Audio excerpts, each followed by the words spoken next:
The reason it's called micro is it's typically an attempt by economics to ape the physical sciences, to borrow the prestige of physics, where the term micro means something really completely different than it means here. What micro means in economics is dealing with the individual, with the individual level, individual action, the market, prices. Quiet, please. Dealing with demand, supply, production, the oil price thing which is happening, so forth and so on. These things are part of micro. Okay? And macro, which is the other basic course, deals with a larger picture, sort of like inflation, unemployment, business cycles. That's where everybody forecasts. Economists forecast every year and always get it wrong. Forecasts are always way off the beam. That's macro. Micro is in pretty good shape. I think it's basically a sort of a consensus about micro. Macro is pretty screwed up, and for good reason. But at any rate, we're dealing now with sort of the basic economics. The macro is even good macro is essentially based on micro. So it's best to take micro first if you're taking both courses. You can take both, make either sequence. I think this is better to start with this. All right, we deal in economics we don't deal only with numbers and graphs. That's only, as usually happens with in economics, the graphs came in and the numbers came in order to simplify, to present a simple basis of the theory. And what usually happens is everybody got enchanted with the graph. They thought the graphs became an end in themselves, and economists began to lose sight of the actual people and what's going on in the world. So that's been a danger in the higher stratospheric reaches of economic theory. At any rate, what we're dealing with, economics really deals with, is the individual, and starts with a very simple basic fact, namely every individual has goals which they're trying to achieve. He or she is trying to achieve. The goal can be a very simple one, like eating a ham sandwich in 1 hour. Simple, short-run goal. It can be a much longer goal. Graduating from Poly, or getting a job in electrical engineering, or whatever. There's a whole structure of goals. And in order to achieve these goals, you have to employ resources of some sort. You have to do something. In other words, by having goals of this sort, you're assuming that people can achieve them. At least can take measures, can take steps to buy a ham sandwich, or to find a newspaper, or to buy a hi-fi set, or whatever, or to graduate from Poly. These things are at least presumably accomplishable. Okay, so, in other words, everybody has an objective, has different objectives in mind, and has an idea of how to arrive at, how to go about it. And that's basically the source of economic theory. Economic theory is a deductive system built on this basic fact, what economists call action.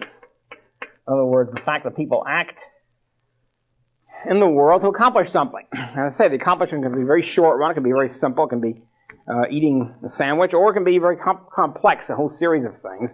It doesn't matter. From the point of view of economics, it doesn't matter what the goals are. That's up to some other discipline to worry about. What we deal with is the fact that people employ resources of different sorts to arrive at goals. Okay, this is an action that you have goals, and you've got resources to try to achieve them. This is also called a means-ends relationship. You have an end or an objective, and you employ different means to try to achieve it.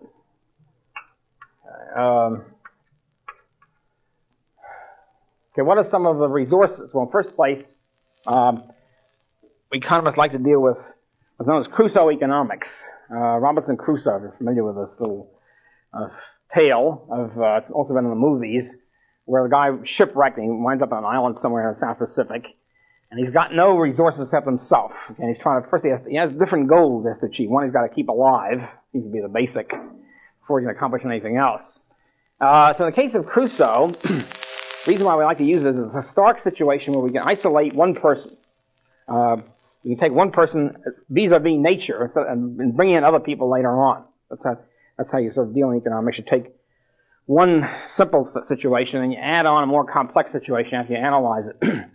So if you have Crusoe, okay, he's got different goals or objectives. Food, okay, and he looks around fast to find out what the sources of food are, shelter, and clothing or whatever. So that's, okay, so this is some of his priorities, and he lists them in a certain rank. We'll get to that a little later on. What are his means? What are his resources that he has? Well, he looks around the inventory. First of all, he's got himself. Okay? He's got his own energy, his own personal energy. So,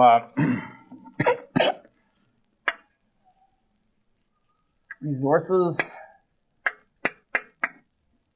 energy, and he's got his own technological knowledge. He's presuming he doesn't have amnesia. He knows how to fish or, chop down trees or build a bow and arrow or something like that. Technology is low tech. High tech doesn't make it on a desert island or Crusoe Island. Knowledge about how to construct a computer or something, how to use it, is not going to do him much good. But low tech, but it's tech nevertheless, even if it's low tech, it's an important tech for him, namely how to fish and how to hunt and that sort of stuff. So, how to construct a log cabin. So, alright, so he's got technological ideas. Or recipes, it can be called. Technological knowledge. And he's also got different natural resources. Looks around, let's say there's trees or there's fish in the stream or whatever. Looks around and finds out what the natural resources are. And that's what he starts off with. Starts off with technological ideas, his own personal energy, and natural resources. This is basically what we have in the world in general. The world starts off, you look at the caveman started off with just a person, some kind of ideas of what to do, and resources. Okay, person's resources. Now, economics really begins as a discipline early 19th century or late 18th century England, Britain. And so the language, we're sort of stuck with a language. A lot of the language of the concepts we're still stuck with, even though the words are a little different now. We have to adjust to that. We can't change the words. We just have to explain why it's a little different. Similarly here, personal energy used to be called labor. So this is called labor energy. And nowadays when we think of labor, we think of a proletariat type. Since Marxism came in, we think of a laborer, somebody who's working a steel mill or something like that. And this concept of labor means anybody who works in production. We haven't defined production. It means doing something in the world to transform it to consumer goods. We'll get to that later.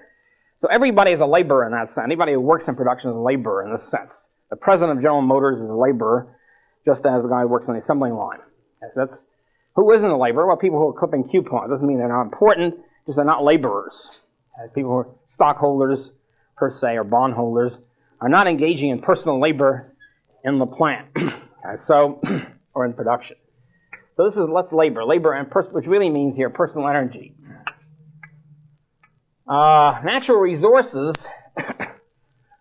since it was 18th century agricultural Britain, is called land. The famous land and labor.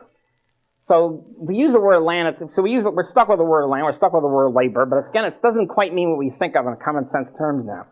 Land in economics means ground land. It means natural resources. It doesn't mean, in other words, this building here. We think of land, we think of the building, Brooklyn Polytechnic University. Like, I'm way behind on this. Dazzling name changes. We think of it as the building here. But land is considered in economics only the ground underneath. In other words, nature-made and not man-made.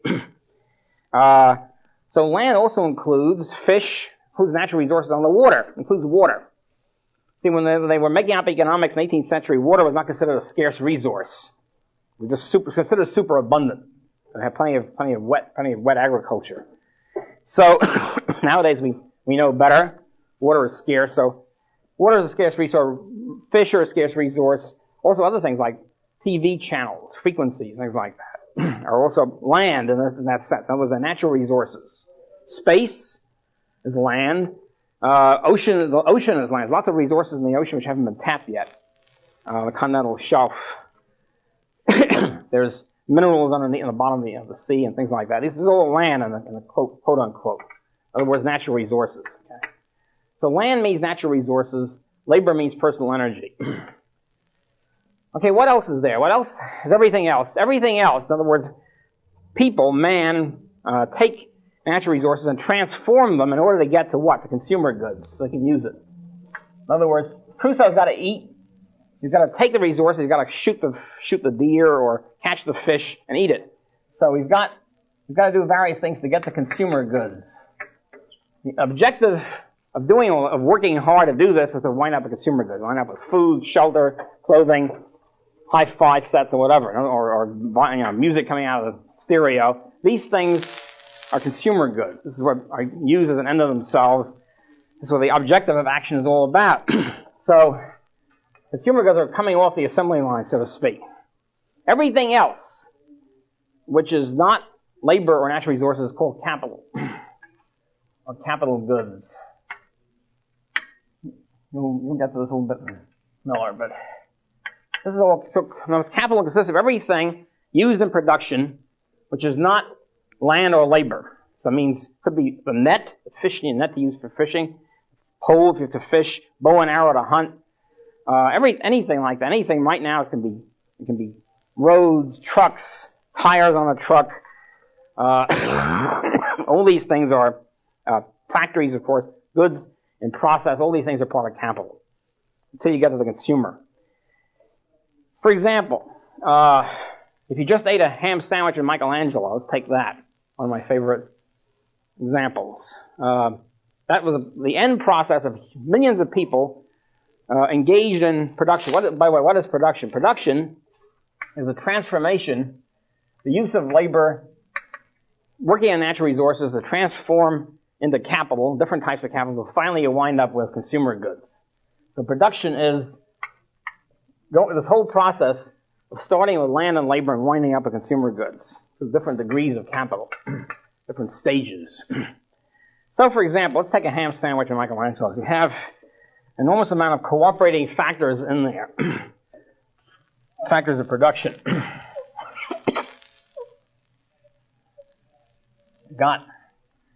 Okay. It's a whole production tree, or structure of production, starting with a farmer and mineral miner and so forth, going for about 30 years at least till you get to the ham sandwich. Ham sandwich. Okay, what do you got? You got different ingredients going into it. To produce the ham sandwich, to sell it to the consumer, you got to have the ham, of course. You have to have the bread, the hero, whatever. You have to have, if you have cheese, all right, you have to have cheese, butter, and, tomato. Right, lettuce. Okay, all these things got to be brought together on the retail level. And you have to have workers doing it. You have to have the workers and aprons and counters. Okay? Counters. Yeah, you got to have counters and refrigerator units, all that sort of stuff. And chairs. Somebody's got to produce the chair so you can sit on it. So all these things are... all these things have to be produced. They all have to be combined to get to the one ham sandwich. They have to be produced for many years. You got to have somebody working at. The ham goes back. Let's see. It goes to it's sold by a wholesaler, probably of the Brooklyn Ham Division or whatever, the Brooklyn Armor Ham Unit or something like that. And they get it from a jobber, it's like Eastern Seaboard. And they get it from Chicago. You get the meat packer. The meat packer gets it from the meat packer to package the meat at the slaughterhouses. Slaughterhouse gets it from the farmer, raises the pigs. You have to have stockyards. You have to have trucks in every step of the way, and gasoline for the trucks, and tires, and stuff going, and metal going, and all sorts of stuff. I mean, on and on and on. This is only for the ham. Okay, and you have the pigs have to eat. And they usually eat corn. The corn has to be grown, and on and on and on. With machinery every step of the way, and all this I say is just from one unit. And it takes 30 years. It involves millions of people for one lousy ham sandwich. So it's incredible.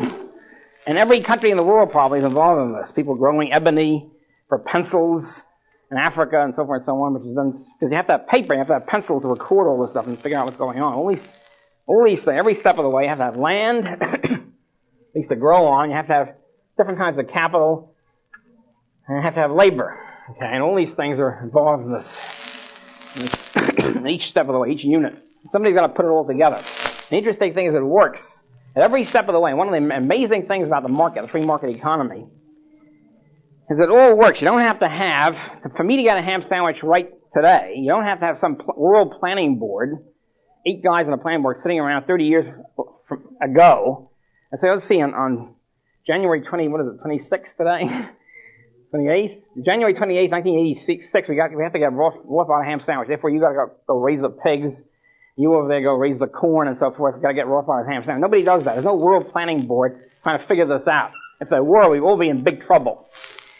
And yet it all works at every step of the way. All these things happen at every step of the way with no shortages and no surpluses. Everything fits together like a lattice work structure.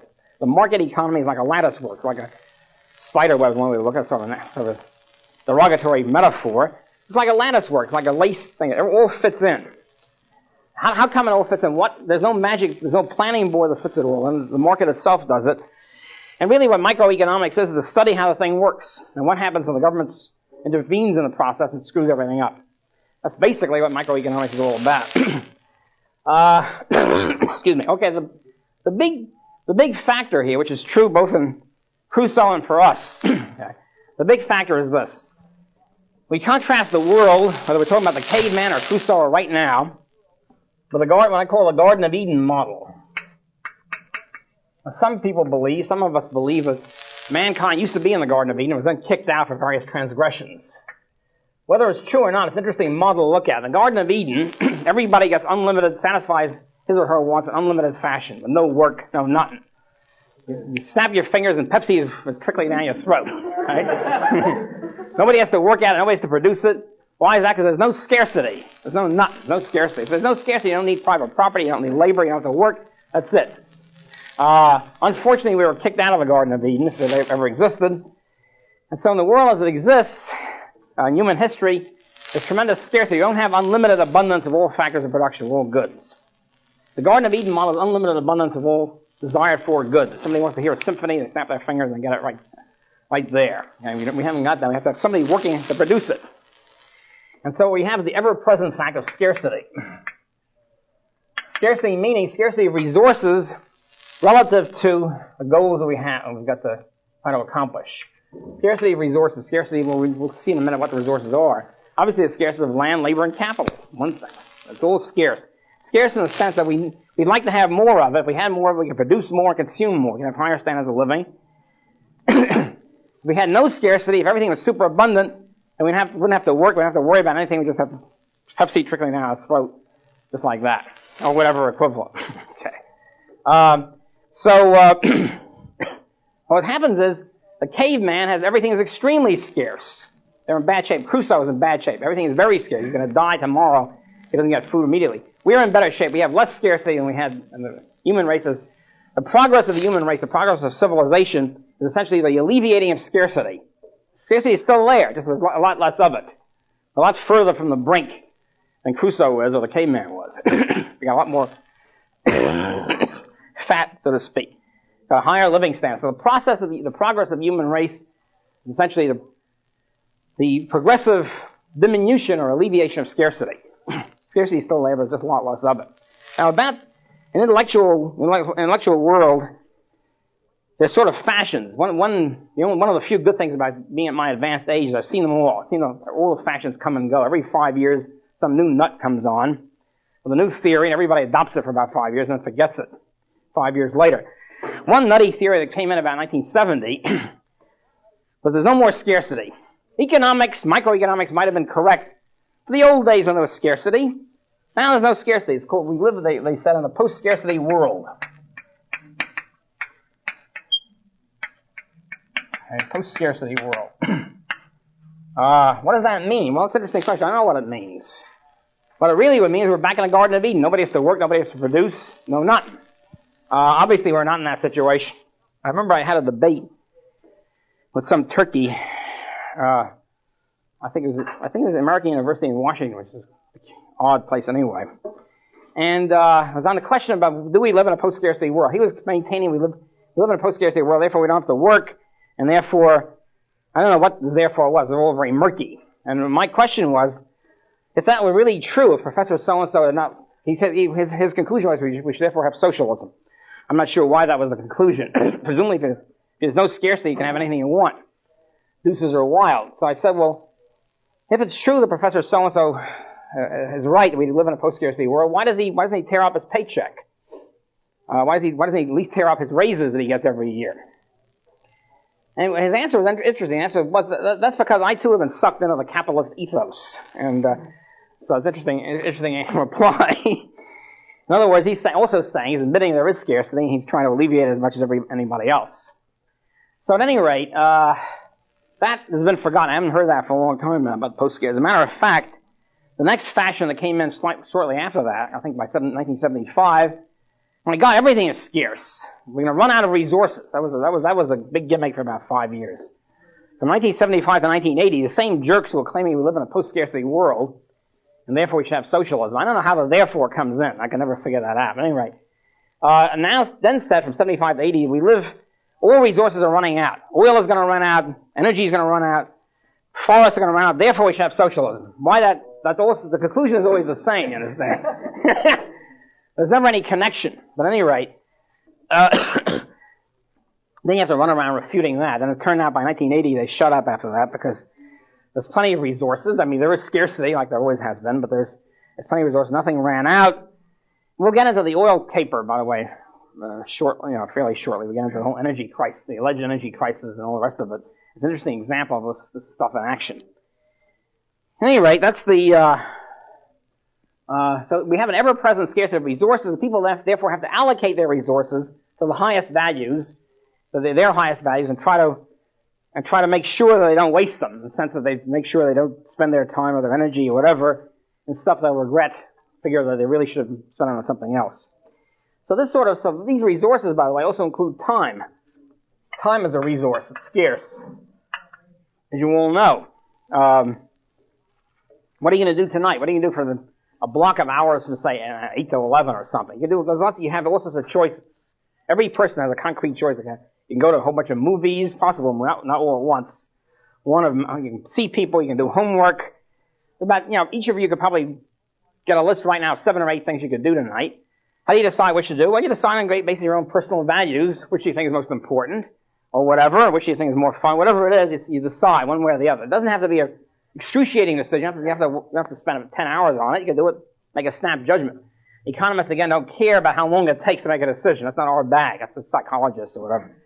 What we're interested in is the fact everybody's got scarce resources. Everybody's got goals they're trying to achieve, scarce time, scarce money, scarce labor, scarce capital, whatever. And they're trying to allocate as best they can to have the best possible advantage. If you pick a movie, a certain movie X, and you go to that, it turns out it was a bummer, then you figure, damn it, I've wasted time and money. You wasted the money going to it, and you also wasted the time. You could have gone to something else. You could have done something else. So you're looking back, you figured you took a loss, a psychic loss on it. Okay? The other half, it was a good movie, you figured it's a psychic gain. You benefited from this. It was good stuff. So you're looking, everybody looks at the prospectively, tries to do the best he can, or she can. Looking back, you say, well, gee, that was good, or it was a bad action, or a good action. It was too costly, or it was a loser. And you figure out the next time you won't go to this director, a movie with this director in it, a movie with this particular actor in it, because often the same actor usually appears in the same kind of movies. So you learn from experience, hopefully, and you do better next time, at least presumably do better next time. Okay, that's enough for today. Miller, and you'll get the syllabus. And I hope we'll get a bigger room out of this thing. No, I don't know. Talking about Crusoe and also about life in general, and shifting back and forth between them, we have personal energy,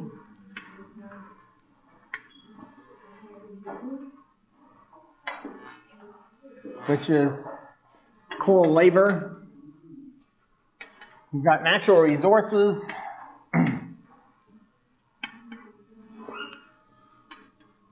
called land, and everything else which are called capital goods. Everything else which transforms, where labor works on natural resources, transforms them, finally getting to consumer goods. So this is capital goods, or capital.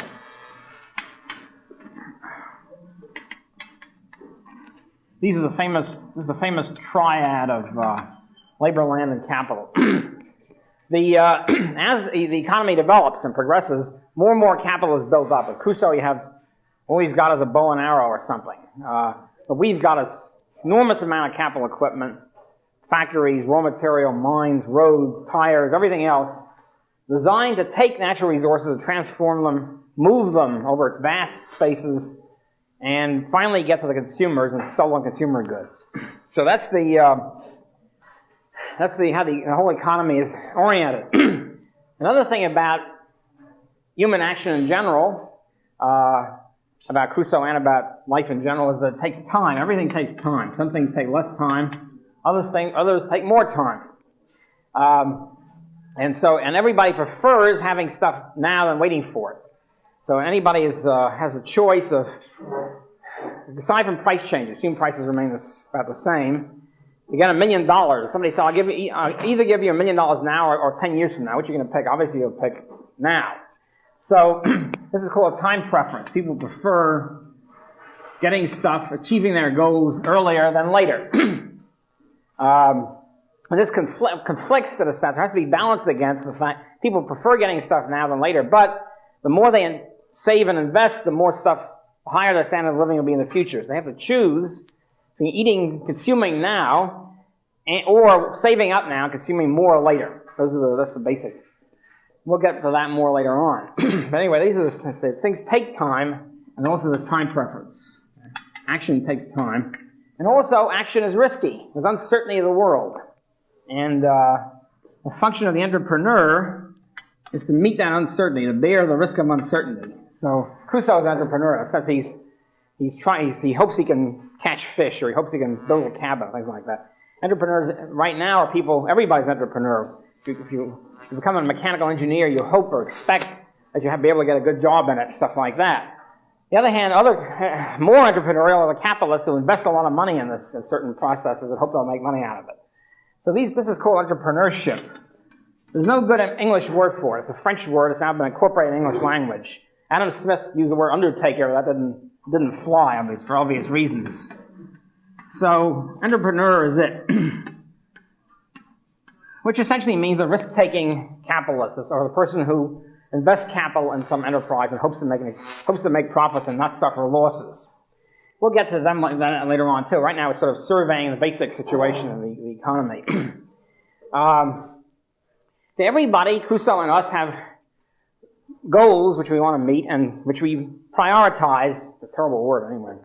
We put in terms of priorities and we list them in ranked order.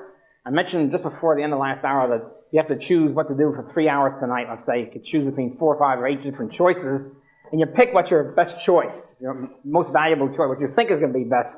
You go to movie A, or you visit people, whatever. So everybody's got to rank preferences of choices. Say movie A, party A, movie B, whatever. Everybody's got different rankings and different choices, obviously, okay? So, homework. Right, usually low on the rank, most people. Some people, of course, are sports, it's called biology, and like homework. Okay, so anyway, there's all these different visiting people or whatever.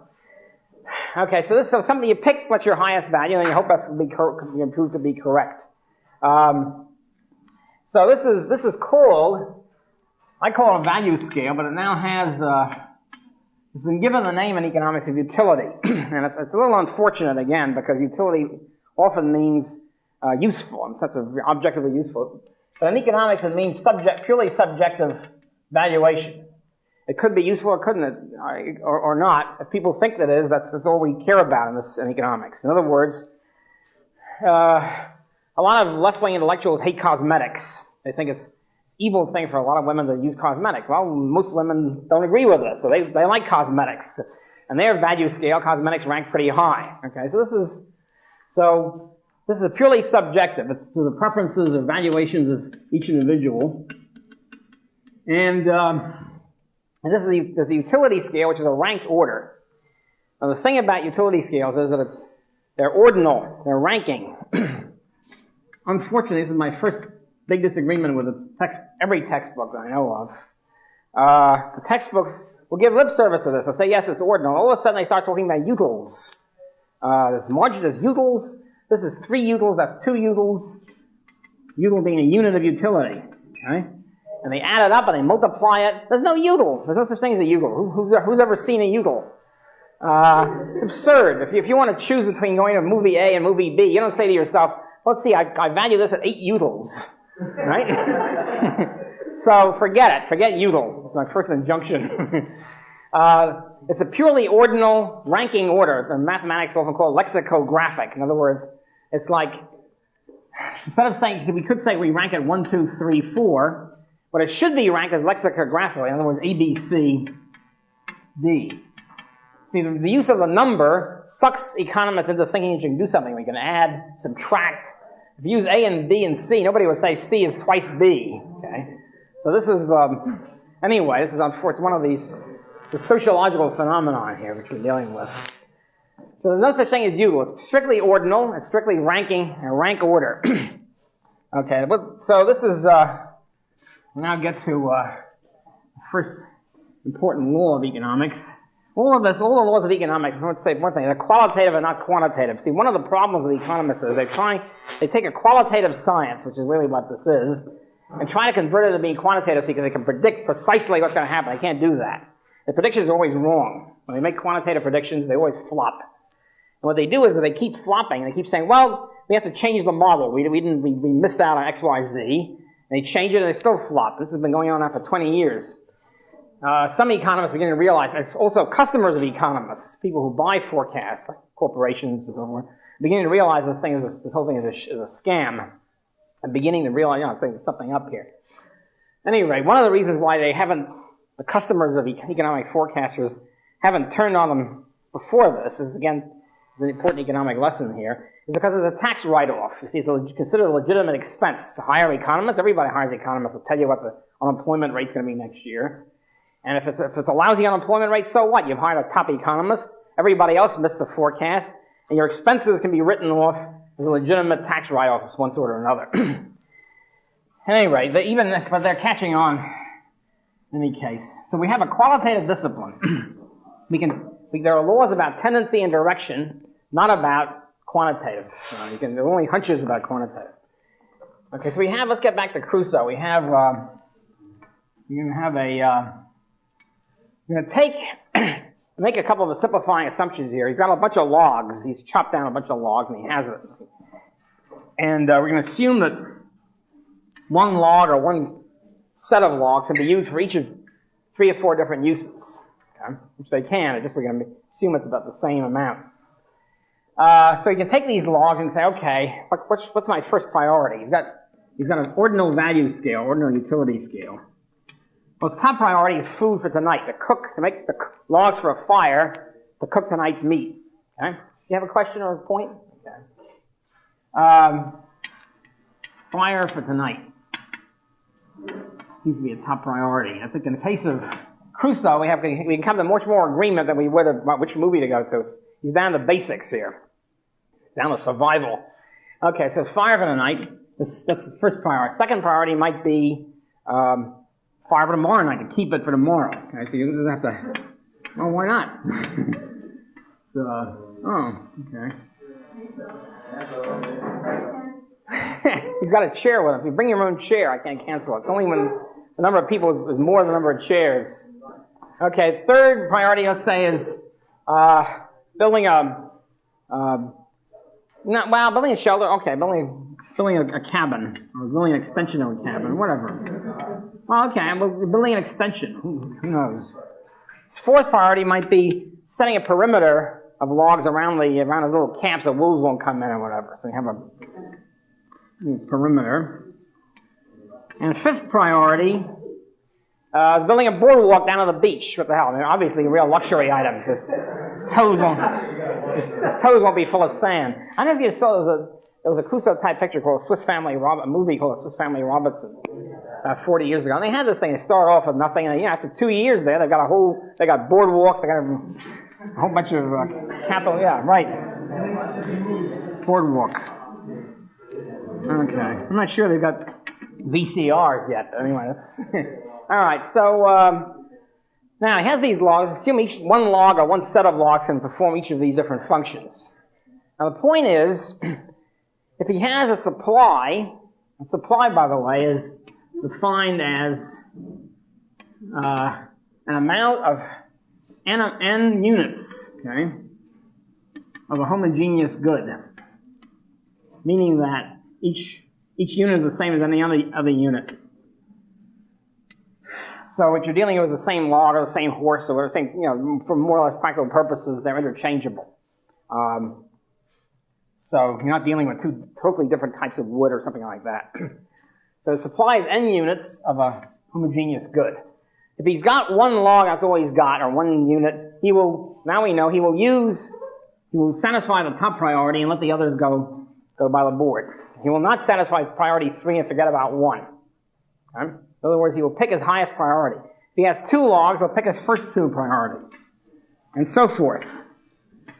Or looking at it another way, supposing he's got 3 logs and he loses one, a wave comes and washes it away or something like that, he will give up his lowest priority that he's already could have satisfied. Give up priority 3. He won't forget about food tonight, because that's his top priority. He will rearrange the logs so as to knock out 3 and leave 1 and 2.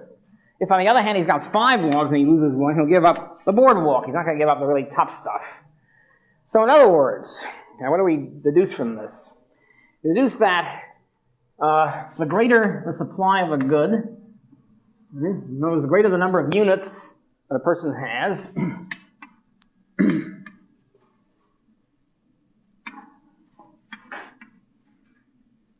the lower the value of the ranking of each unit. Read this. Lower the value of each unit. So,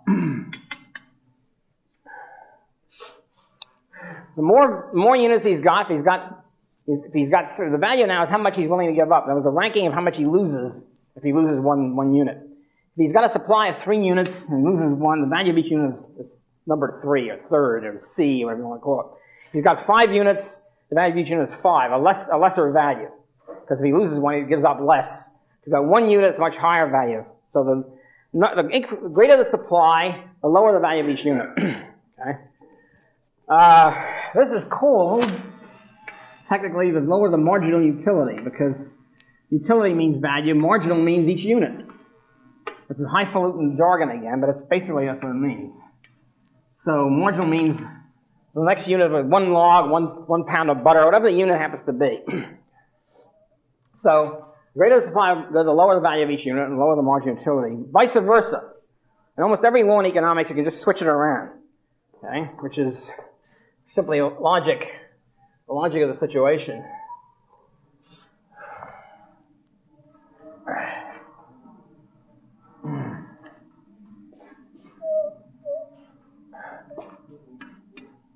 The lower the supply of a good,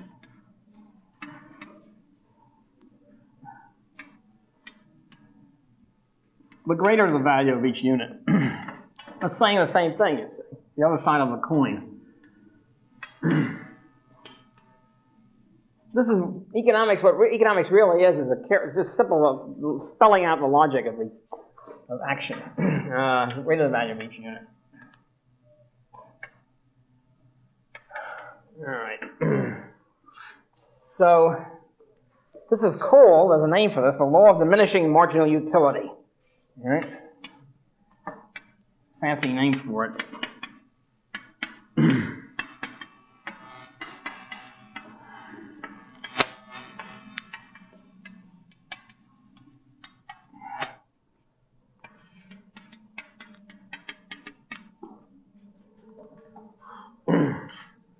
Okay, so that means the greater, it's really saying the same thing, the greater the supply, the lower the value of each unit. And we can put this in a little diagram. The diagrams are supposed to be used for in economics to make it clearer. Unfortunately, in most cases, they're used to make it more complicated. Anyway, if you put marginal utility or value of each unit on the y-axis, and all economic diagrams in microeconomics, the y-axis has either marginal utility or price or something like that. The x-axis is quantity of whatever. Okay, in this case, we have quantity of a good. This is 0 for both. And so what they're saying is, as you increase the quantity of units, 1, 2, 3, 4, whatever, the marginal utility keeps dropping. And we don't know what the height is because it's ordinal. Okay, but we simply say, probably even shouldn't connect the dots. But anyway, we know it's falling. Okay, so that's so that means that if you just see, obviously, the greater the number of units, the lower the value of each unit. The lesser the number of units, the greater the value of each unit. So this is supposed to be a way of showing this. Pay no attention to the actual distances or things like that because at this point. All right.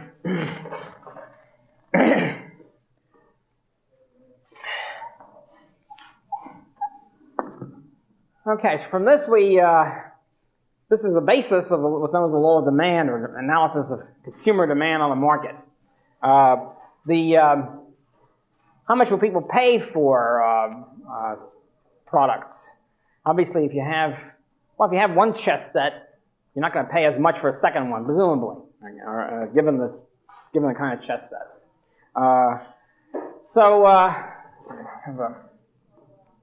Let me go on to the next step.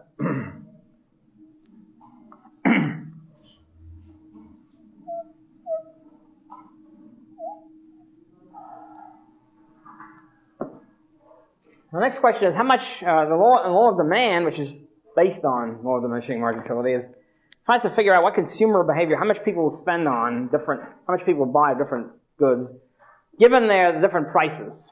In other words, let's take Wonder Bread, one of my favorite consumer purchases. Okay?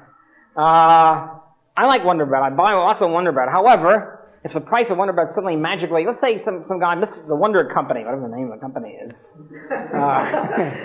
Mr. Wonder sells out or whatever, some other guy comes, the other guy's a nut.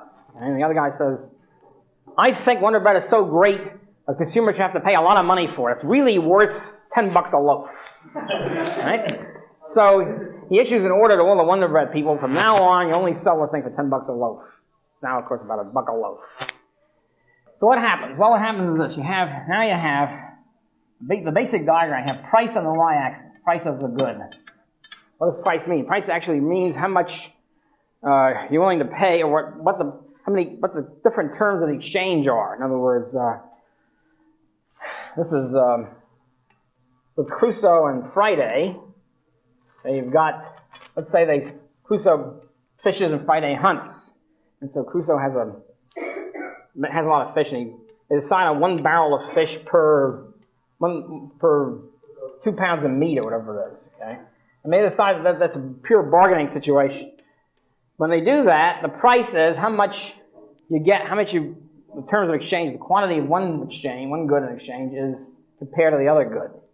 In other words, the fish price of meat is 1 barrel of fish per half pound of meat in this situation, or per pound of meat. No, per half pound. Yeah. 1 barrel. 1 pound of meat.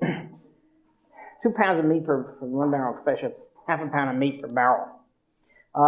So you can, in this case, the price is one fish in terms of meat. When we have money, and we have in macro, we deal with how you get the money, but things get very simplified, and everything's in terms of money price, whatever the money is, ounces of gold or dollars or whatever. So the exchange is between the money and the specific good. So here you have a situation. Let's say with Wonder Bread, if they insist on $10 a loaf, very few people will buy it. Let's say this is $1 a loaf, and you have this many people. On this axis, you have quantity. Again, quantity purchased. So I don't know how many loaves of Wonder Bread are sold in the United States or New York at any given time. Let's say 100,000 loaves. I don't know, just as good as any other. 100,000 loaves, say, in New York in a week or whatever. So the quantity is 100,000. The price is $1 a loaf. So if Mr. Wonder suddenly insists on $10 a loaf, very few people want to buy it. The only people who will buy it are very wealthy Wonder Bread freaks. Okay? If David Rockefeller loves Wonder Bread, which is probably dubious, he might shell out a lot of money. Very few of the rest of us will join him in this. So the quantity suddenly plummets. Right? So let's say this much will be purchased. And, okay, so he will go bankrupt pretty early, and if he keeps on with us, he will lose his fortune, whatever it is, pretty quickly. On the other hand, supposing he's succeeded by another nut, an opposite kind of nut, who says, well, I think that the Wonder Bread is so great that people, every person in the world should be able to afford Wonder Bread. I'm going to sell it for a nickel a loaf, right? Of course, he loses a lot of money per loaf, but he's also crazy. So anyway, and a nickel a loaf, lots of people buy. You hear about a nickel a loaf. Hey, Wonder Bread's a nickel a loaf. You stop buying Pepperidge Farms or Tasty or whatever, you rush to buy one. What the hell? You might not like it too well, but a nickel a loaf is worth it. You get a huge 2 million loaves of soap. if there's that much soap produced. You get something like this, all right? Now this is the great law of demand. And the law of demand, which is related to the fact of, it's got related to two things. One is the diminishing marginal utility to keep increasing the supply, and two is the fact that some people are poorer than others and they can't afford to spend a lot of money on one specific item. So at any rate, you wind up with a law of demand, which is very simple, but very important, probably the most important single law in microeconomics. Namely, the lower the price, the more will be purchased. More the consumers will purchase. Lower the price for any item. We don't know how much more. See, that's what we don't know. We know it will be more. That's an absolute law. How much? That depends on the specific item. It depends on the people. It's sort of like applied punches. But we do know, absolutely, the lower the price, the more will be purchased.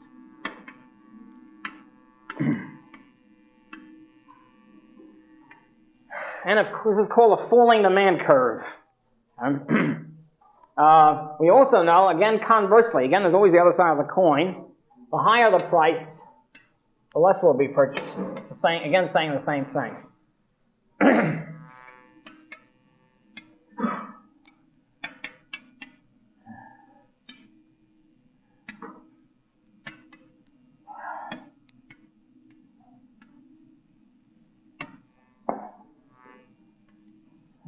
That's the law of demand. Again, as I say, it's saying the same thing.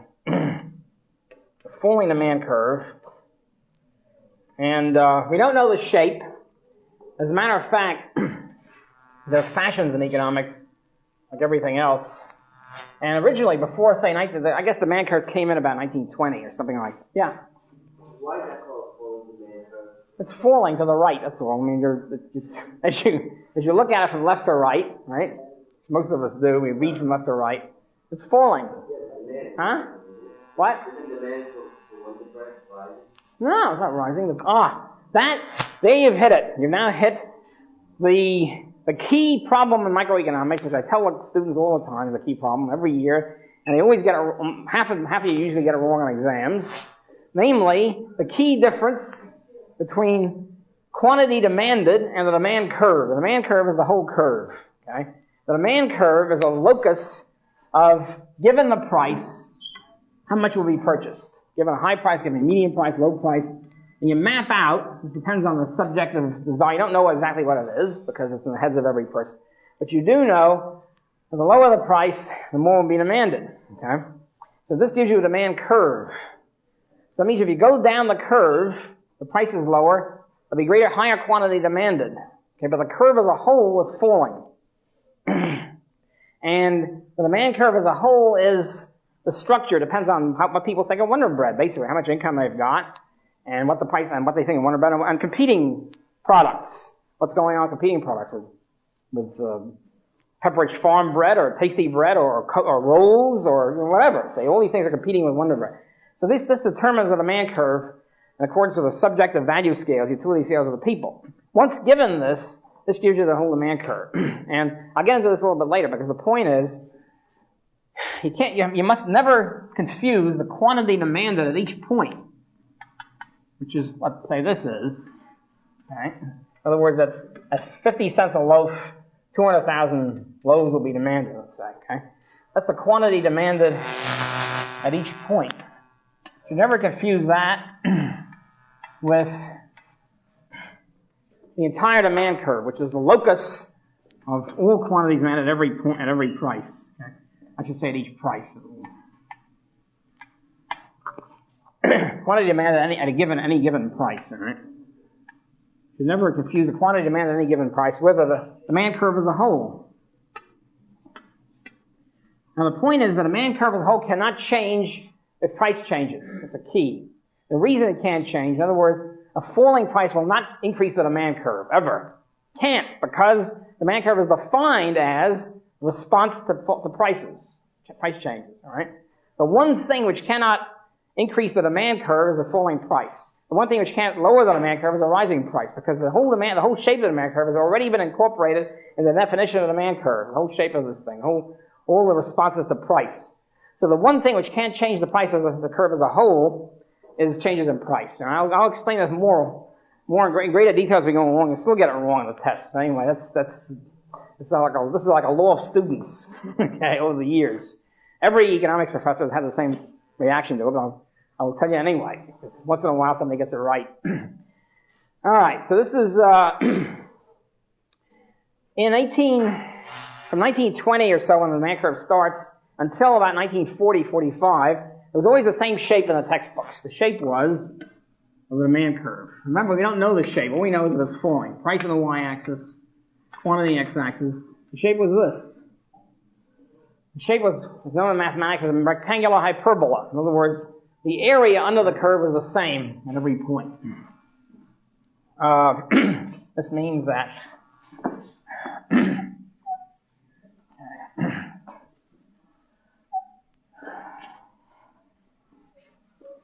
let's say the curve is based on schedules, on tables. Price, quantity, purchase. If the price is $10 a loaf, let's say they sell 1,000 loaves, the total revenue taken in by the not the net profit, total revenue taken in by the retail stores is price times quantity. Okay? Obviously, if you charge $10 a loaf and you sell 1,000 loaves, you're taking in $10,000. That's total revenue equals price times quantity. Key point. If the price goes down to $5, let's say they sell 20,000 loaves, and the total revenue goes up to 100,000, and so forth.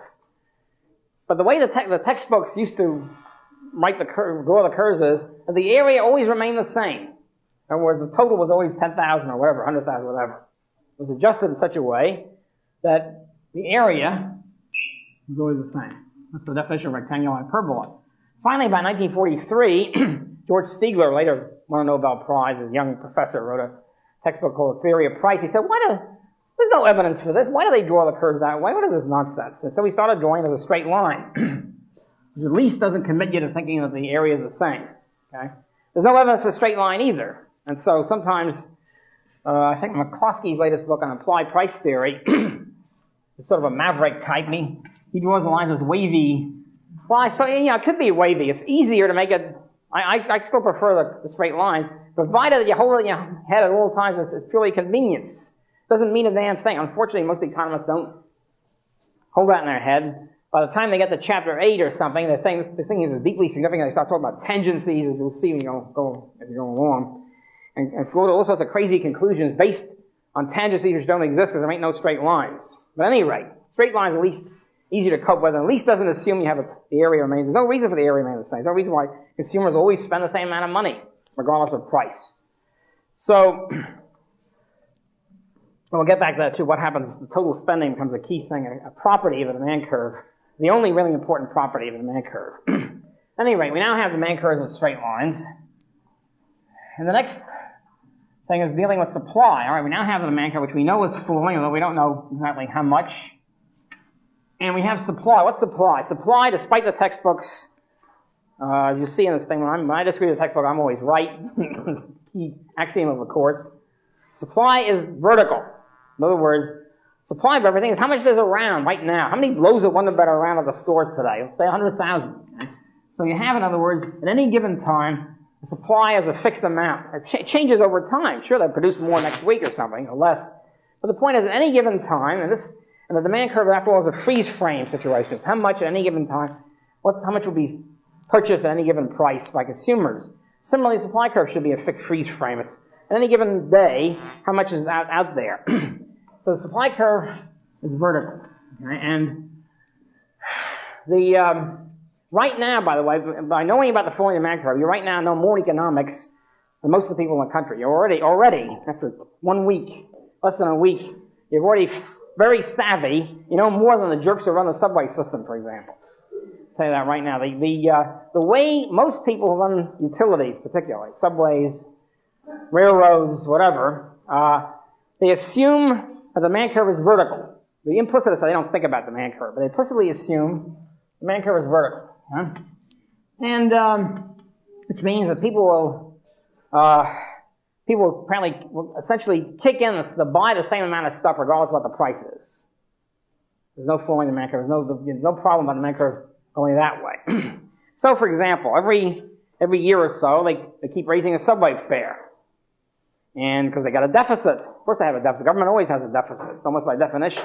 Government's always screwed up. Okay, but anyway, they got a deficit. How do we cure a deficit? We raise the fare. Why not? If you're suffering from a certain deficit, you figure out you can balance the budget if you take in whatever. If you raise the price by 20% and you keep the same number of fares, then you'll balance the budget. So they raise the price by 20%, and by God, next year they find out there's a falling off of the number of rides, of fares.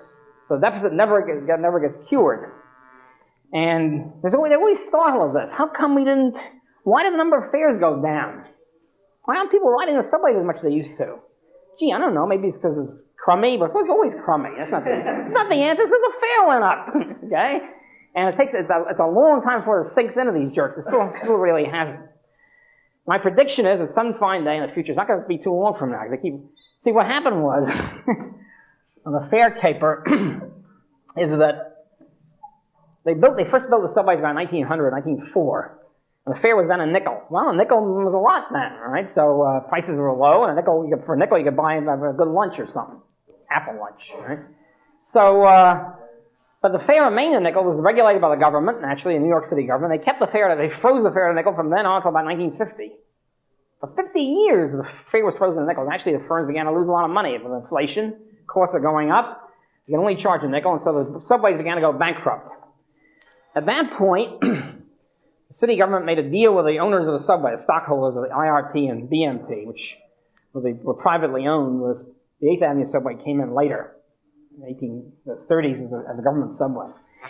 So they made a deal. They bought the subway from the stockholders at a very high subsidy. In other words, subways were quasi-bankrupt. They really weren't worth much. So they made a deal with the stockholders. They 50% bonus. So the stockholders loved it. You have to realize about businessmen, they don't mind being nationalized or statized if they make money out of it. Okay, so these guys were coining it. Not only that, they got paid off in government and New York City transit bonds.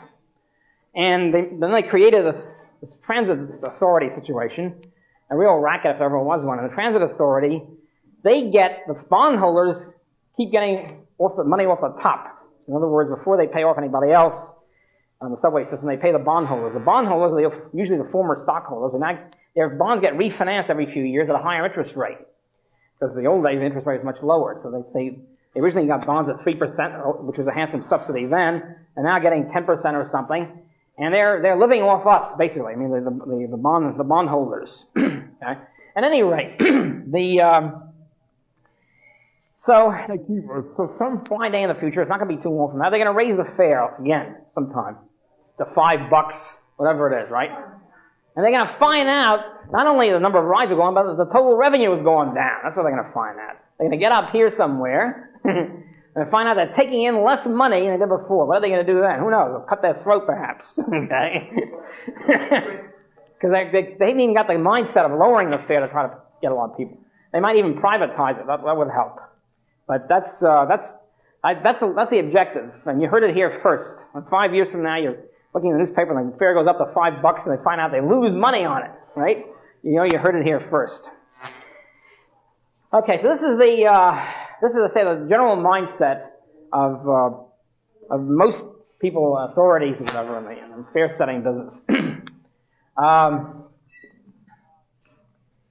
Okay, this is here you have a law of demand, and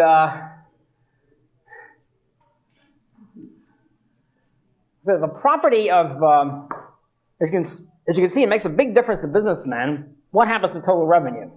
Because we know now It's not necessarily, it's not going to be the same. It can change. What happens to total revenue becomes a key thing, because businessmen are trying to make profits and avoid losses. Total revenue, okay, price times quantity is total revenue. And total revenue minus total cost, which we'll get to later on in the course, will give you the profit or loss. In other words, if this is positive, if total revenue is $100,000, that means you take in $100,000 and you pay out $80,000, then your profit is $20,000, right? It's a plus. If, on the other hand, your total revenue is $100,000, you paid out $120,000, then you're in bad shape, and you have a loss of $20,000. Okay? So you have to do something fairly rapidly to get out of this. So businessmen are extremely interested in total revenue, which I say we're now concentrating on. We'll get later in the term of the cost question. And so this becomes very important. And what happens if the price changes, say it's raised, whatever the thing is, whatever the good is, you raise the price from here to here, what happens to total revenue? Okay?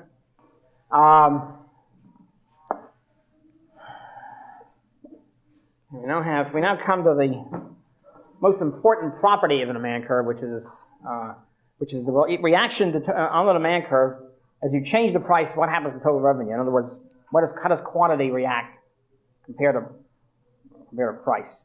Okay, this is the end of this hour. I think what I'm going to do is since we didn't have more chairs than number of people, more people in chairs. We're just about even. As a sort of a modified protest, I will cancel the second hour. Say the hell with it, and hope next Thursday we'll have a decent room. See, the Tuesday room isn't so bad, but the Thursday room, although I'm trying to change that too. The Thursday room is abominable. Okay, so I'm going to cancel an hour or two, and you got the syllabus and got the readings, etc. That's it. That's it. That's it. That's it. That's it. That's it. That's it.